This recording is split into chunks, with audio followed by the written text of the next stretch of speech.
This is your host, Dr. Mensimah. Hello, beautiful people and women of the world. Thank you again for joining me this Friday. I'm so happy to be here with you. This is episode 35, and I'm so excited that we're growing, we're expanding, and that is what we're supposed to do in everything we put our lives and minds to. And so I appreciate each and every one of you. Welcome again. This Friday's conversation is about acknowledging the feminine face of the divine. I have, over the years, run women's empowerment groups with the sole goal of bringing women together to share our experiences and find the commonalities in our stories, as well as support each other in the challenges we face. As a facilitator of these groups, I can attest to the growth we all experience at the end of the 7-week conversations. And that's how I structured it, 7 weeks at a time, so that we can really experience the friendships, the growth, the spiritual changes, and tapping into our intuition and innate truth. We bonded with our identities fully expressed spiritually, ceremoniously, using music, song, meditation, drums, and an exciting array of food and desserts. Our sense of self is identified in the everyday experiences of our lives.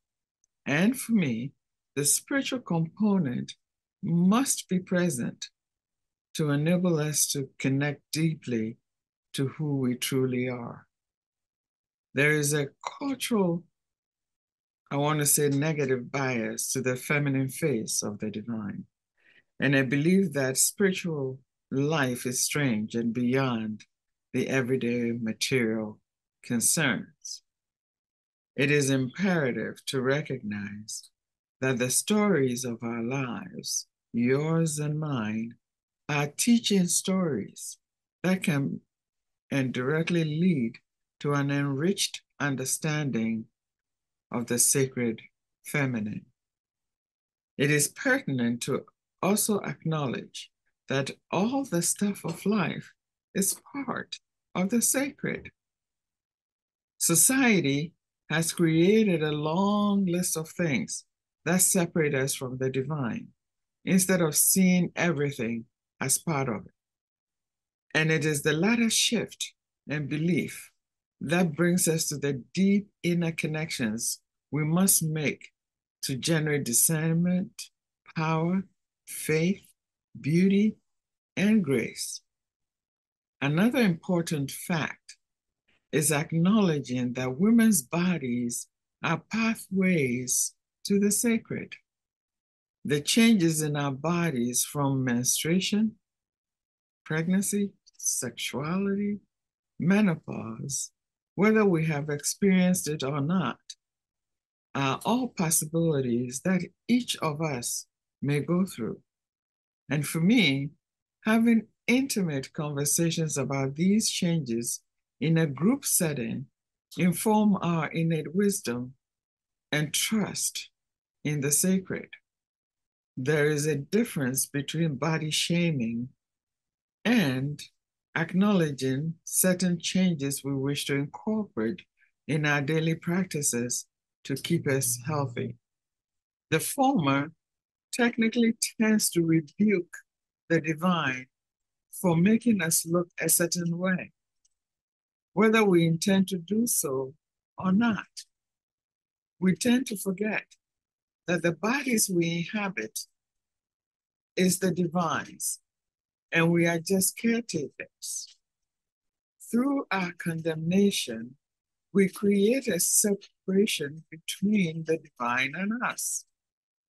Joining a women's group is an opportunity to remember. Remembering is not only a mental exercise, but it is spiritual, emotional, and physical as well. And engaging all four levels of beingness is where true transformation occurs. We know that our view of the world as concretized by words, attitudes, and perception must be transformed. It is important to acknowledge that the method of transformation is irrelevant for as long as that journey of transformation takes place. Within the group and circle, we acknowledge that the spiritual journey encompasses and triggers healing. There is a double movement of regression into the past, which becomes integrated to the present. And all activities of the present world include choice, responsibility, or what I prefer to call the ability to respond, and also personal power, each furthering the opportunity to integrate visions of the future. Using expressive modalities, we profoundly reconnect with the earth, heavens, and all four directions, which embody the ability to express heartfelt feelings, emotions through movement, dancing, writing, art, etc. The expressions of creativity are a way to open and delve deeply into our hearts and bring forth hidden passions. Through these modalities, we can sustain living a soulful life. I recognize that the focus on the material goes back to my childhood, our childhood, and by our adolescent years, we have a vision, albeit an erroneous one, that deviates from our sense of self and emerges as strong, powerful women. In groups, we create together a sacred space to do regression therapy where we can shed happy or reflective tears, even weep if we need to, play, laugh, and celebrate each other. Some of our experiences often baffle our sense of justice, and all these experiences are worth visiting. It integrates the past with the self or present and open more doors for healing and visioning. I can assure you that it can be emotional.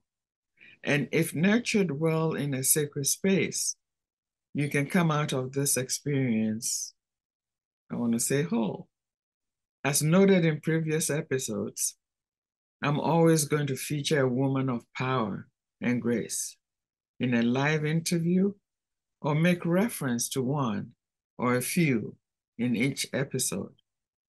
I read a book called The Feminine Face of God by Sherry Anderson and Patricia Hopkins.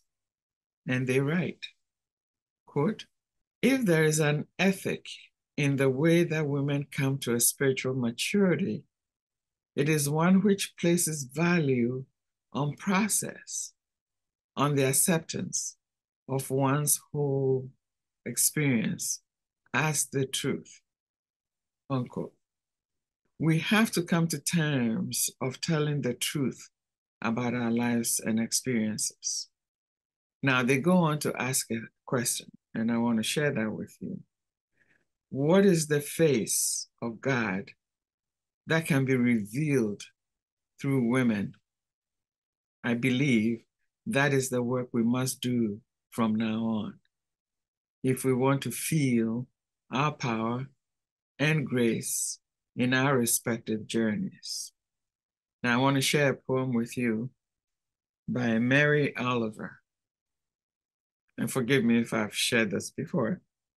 And it's called The Journey. It goes like this. One day, you finally knew what you had to do and began, though the voices around you kept shouting their bad advice, though the whole house began to tremble and you felt the old tug at your ankles. Mend my life, each voice cried. But you didn't stop. You knew what you had to do, though the wind pried with its stiff fingers, and the very foundations, though their melancholy was terrible. It was already late, enough, and a wild night, and the road full of fallen branches and stones. But little by little, as you left their voices behind, the stars began to burn through the sheets of clouds, and there was a new voice, which you slowly recognized as your own, that kept you company as you strode deeper and deeper into the world, determined to do the only thing you could do, determined to save the only life you could save. Just beautiful. As mentioned earlier, I have facilitated women's circles for several years, and I'm about to begin the gatherings again as the world continues to open up after COVID. I find women's gatherings as a powerful channel to connect to one's own truth because it nudges us, each participant, to work through issues as well as claim our sovereignty. It takes a lot of courage, and with the right group dynamic, a lot of healing and growth emerge. Joining a women's group like mine is a form of leaving home, moving away from the familiar.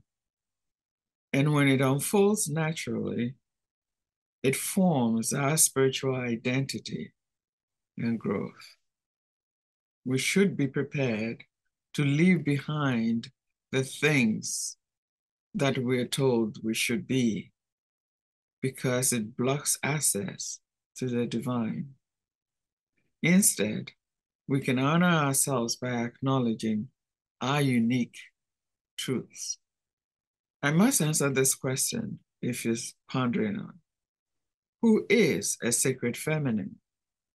For me, defining sacred feminine brings to mind my grandmothers. The honor to bear my paternal grandmother's name set the dignified tone and responsibilities I had within the family as a woman. Even the elders called me mommy, mother. My maternal grandmother's life of generosity of spirit provided the grounding and nurturing I needed, especially since I lived with her as a baby. I believe that the sacred feminine has a sense of self, is graceful and gracious, and teaches and shares her life experiences to further the growth, integrating culture and ability to bring out latent potentials. And so as we move forward in our discussion, I want you to begin reflecting on this. Every day, I tell the world, I am a woman of power and grace. Every day, you tell the world, you are a woman of power and grace. Every day, together, we tell the world, we are women of power and grace. Who is a woman of power and grace? Well, here's my definition again. She is unapologetically herself. She feels beautiful and fully present in her own reality. She understands love and speaks her truth. She acknowledges her strength, intuition, and faith. Best of all, she sees her place in this universe, sharing her gifts with all. She is Queen Mother and daughter of the Most High One. Thank you for joining me again this Friday, and I look forward to the next. If you happen to be in the local area, look out for new dates for new women's gatherings, or you can join us online at Mensimah.